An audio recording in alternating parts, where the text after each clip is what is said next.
Here's something that'll mess with your head. The most iconic car scene James Dean ever filmed. The one that changed American car culture forever. He never actually saw it on screen. Not once. The movie came out 27 days after he was already dead. And the engine that became a legend because of him. It had already been discontinued 2 years before the film even started shooting. A dead actor. A discontinued engine. And somehow, together, they changed everything. This is the story of 14 years, from 1939 to 1953, and the Flathead V8 that accidentally became the heartbeat of American rebellion. If you're the kind of guy who wants to know the real story behind the cars, not just the glossy version, hit subscribe. And if you're watching on your TV right now, grab that remote, go to the channel page, and hit subscribe there. It genuinely helps keep this going. Before the legend, there was a plan. Let's go back, way back. It's 1937. Henry Ford is running the show at Ford Motor Company, and his son Edsel has a problem. The problem isn't money. Ford is doing fine. The problem is a gap, a hole in the lineup nobody's filling. At the time, if you wanted a car, you had 2 real choices at Ford. You could buy a regular Ford, practical, affordable, nothing special. Or you could go all the way up to a Lincoln, expensive, heavy, built for bankers and their wives. But what about everyone in between? The guy who makes decent money and doesn't want to look cheap, but also isn't trying to look like his grandfather? That guy had nowhere to go. Edsel Ford saw it, and in 1938, he created Mercury. The idea was simple. Mercury would sit right between the affordable Fords and the luxury Lincolns. Nicer than one, cheaper than the other. A car for people moving up in the world, but not all the way up yet. The first Mercury of the Mercury 8 came out for the 1939 model year. It was a solid car, nothing revolutionary, but it had one thing going for it right out of the gate: the engine. Ford had been developing the Flathead V8 since 1932. It was Ford's big bet, a V8 for regular people, not just rich people. Before that, V8 engines were inexpensive cars. Ford changed that, the Flathead. That's what everyone called it. The technical name is L-head because the valves sit to the side of the cylinders, flat, instead of up top like modern engines. It's a simpler design, fewer moving parts, easier to work on. And Mercury got a slightly bigger version of it than the standard Ford, 205 cubic inches, about 4.2 liters, 110 horsepower at 3,600 RPM. In 1939, that wasn't a sports car number, but it was respectable, and more importantly, it was accessible. Any mechanic in any small town could work on it. Parts were everywhere. It was the kind of engine you could actually understand. That matters, because the guys who would eventually turn this engine into something legendary weren't rich. They were guys working out of garages in California, turning wrenches on weekends. But that part of the story comes later. First, the world had to go to war. The war changes everything. December 1941. Pearl Harbor. America enters World War II, and the car industry shuts down. No new civilian cars for the duration of the war. The factories switch to tanks, planes, military trucks. Ford builds B-24 bombers. General Motors builds everything from artillery shells to diesel engines for submarines. Nobody's buying new cars. Nobody's building new cars. For 4 years, Americans drive whatever they've got. They patch it up, they keep it running, they make it work. And when the war ends in 1945, something interesting happens. The guys coming home, young men in their 20s, they've been away for years. They've seen things. They've driven military vehicles, worked on engines under fire, figured out how to make machines run when they shouldn't. They come home and they want to drive. Fast. California is where it really starts. The dry lakes, Muroc, Mirage, become outdoor racetracks. These guys drag their beat-up pre-war cars out to the desert and race each other. No rules, no officials, just who's fastest. And the engine they keep going back to? The Ford Flathead V8. It's everywhere. It's in almost every affordable American car of the era. It's cheap.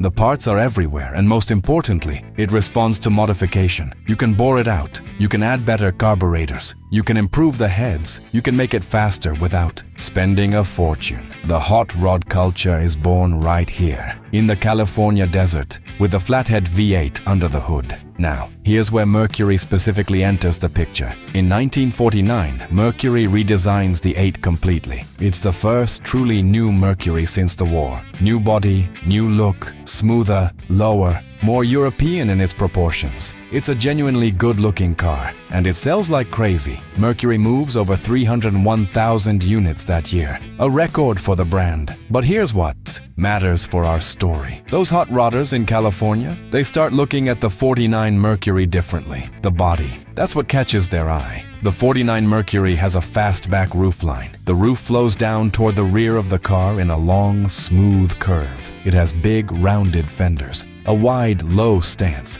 It looks like a car that wants to go fast even when it's standing still. The hot rod guys see potential, not in the stock version, but in what they can turn it into. And in 1953, two brothers in Los Angeles show everybody exactly what that potential looks like. The car that started a movement, Sam and George Barris, the Barris brothers. If you know anything about custom cars, you know that name. George Barris later built the Batmobile, the original one from the 1960s TV show. He built the Munster coach. He was one of the most famous customizers in American history. But in 1953, he and his brother Sam did something that changed the game. They took a 1951 Mercury 8 Club Coupe and they built the Hirohata Merc. The name comes from Bob Hirohata, the young Japanese-American man who commissioned the car. He brought it to the Barris shop and said, essentially, make it something nobody's ever seen. They chopped it. That means they cut sections out of the roof pillars, literally sliced out inches of metal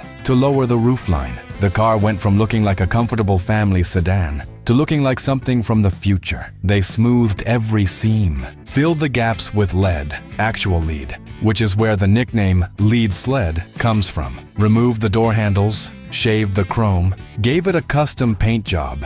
The result was stunning. When the Hirohata Merc debuted at car shows, people couldn't believe what they were seeing. It looked like something that shouldn't exist. Too low, too smooth, too perfect. Overnight, the 4951 Mercury became the canvas every customizer wanted to work on. But here's the thing, right around the same time, the Hirohata Merc is turning heads at car shows. Ford kills the Flathead V8, the last year of the Flathead. After 21 years, and 14 years in the Mercury specifically, Ford replaces it with a modern overhead valve V8. Better technology, more power potential, the future. The Flathead is dead, or so everyone thinks. Enter James Dean, 1954. Hollywood. James Dean is 23 years old and virtually unknown outside of New York theater circles. He's done some TV work, a few minor roles. Nobody's calling him a star yet, but he's about to film East of Eden for director Elia Kazan, and that's going to change everything.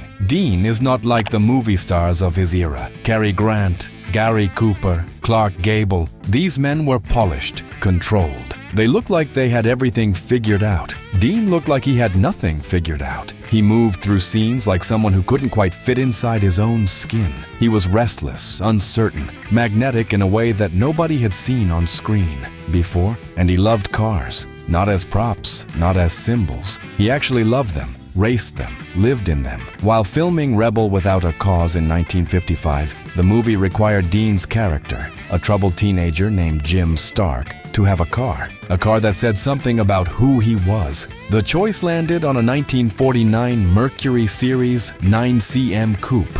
Now here's the thing that nobody talks about enough. That choice was not obvious. The Mercury wasn't a hot rod. It wasn't a muscle car. It was a 6-passenger family coupe that Ford had marketed to suburban families looking for something nicer than a base Ford. It wasn't a rebel car at all. The people who would have wanted their character to seem dangerous would have chosen something else, a heavily modified hot rod, an imported sports car, something with obvious aggression. But director Nicholas Ray chose the Mercury. And it worked, not because the car was dangerous, but because Dean made it feel that way. There's a scene early in the film. Dean parks the Mercury. He gets out slowly. He leans against it. And the way he does it, the posture, the weight, the look, suddenly that family sedan looks like the most dangerous car on the street. That's not the car. That's James Dean. The car in the film was only slightly modified from stock. Mostly cosmetic changes, nothing mechanical. The Flathead V8 was still there under the hood. The same 110 horsepower engine Ford had been putting in these cars since 1949. The same engine Ford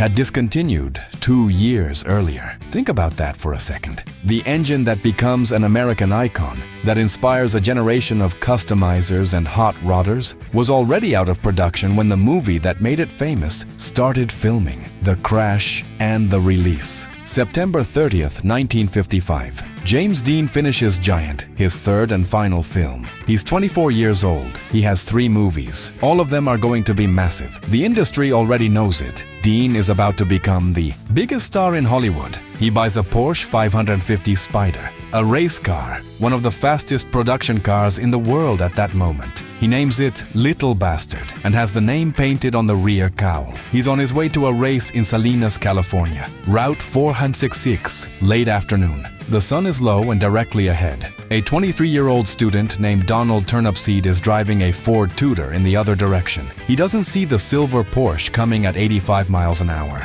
He turns left. The impact is catastrophic. Dean is killed instantly. He's pronounced dead on arrival at the hospital. 27 days later, October 27, 1955, Rebel Without a Cause opens in New York City. James Dean never sat in a theater and watched it, never heard the audience react, never knew what that black Mercury coupe, parked just right, leaned against just right, was about to mean to an entire generation of Americans. The timing of the release is brutal and perfect at the same time. Dean is already dead when the film comes out. The tragedy is fresh. Every teenager who sees Jim Stark on screen is seeing a ghost, a 24-year-old actor who looked exactly like how they felt, already gone. The film doesn't just hit, it detonates. And the Mercury coupe sitting in those scenes? It becomes something different than it was before. It's not just a prop anymore, it's part of the myth. Every frame of that car now carries the weight of what happened to the man who drove it. The engine that wouldn't stay dead. Here's what happens after Rebel Without a Cause. Every kid in America who can afford it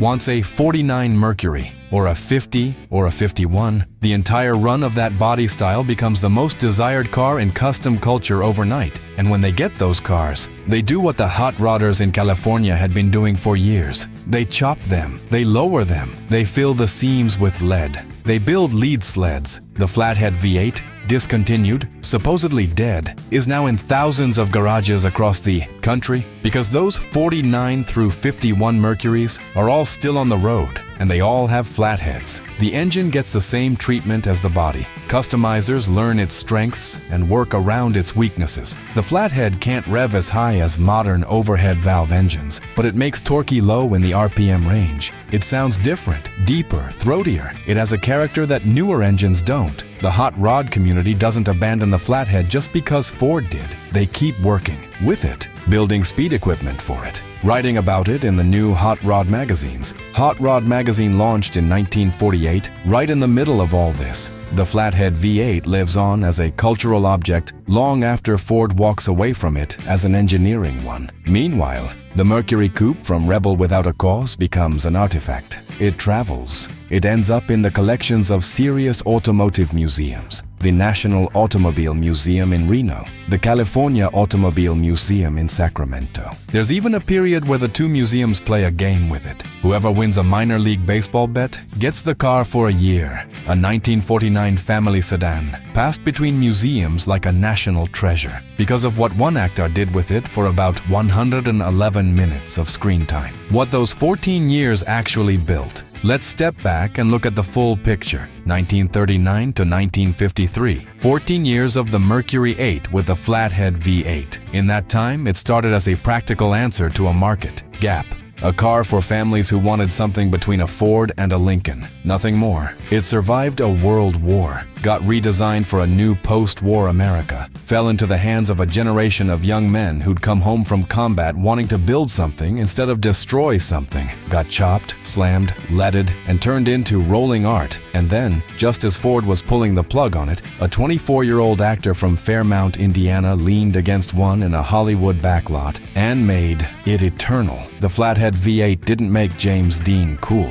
James Dean made the Flathead V8 cool. That's the real story. The engine was already going out the door. The car was already being replaced by newer, faster designs. The whole era was ending, and Dean froze it in amber, without knowing, without intending to, without ever seeing what he'd done. That's the thing about legends. They don't always know they're building one. The Mercury coupe from Rebel Without a Cause sits in a museum today, under controlled lighting, with a velvet rope around it. An engine that makes 110 horsepower. A car that was designed to carry a family of 6 to church on Sunday. And nobody looks at it and sees a family car. They see rebellion. They see a ghost behind the wheel. They see 1955 and everything that year meant. The last year before Elvis changed music, before the interstates changed driving, before America changed and kept on changing. All of that packed into a 255 cubic inch Flathead V8 that Ford had already decided to throw away. So here's what I want to leave you with. The cars we remember aren't always the fastest ones, or the most powerful ones, or the most expensive ones. Sometimes the car that lasts is just the one that was in the right place, driven by the right person, at exactly the right moment in history. The Mercury 8 ran for 14 years, and 13 of those years, it was just a car. It took one man and 27 days he never got to live to turn it into something else entirely. Which one surprised you the most? The fact that the engine was already dead, or that Dean never saw the film? Drop that in the comments. I read them, and those debates are always worth having. Hit subscribe if you want more of this, not the glossy stuff, the real story behind the badge. And before you go, there's a video on your screen right now about another engine that got discontinued before the world figured out what it was worth. That one's just as good, maybe better. See you on the next ride.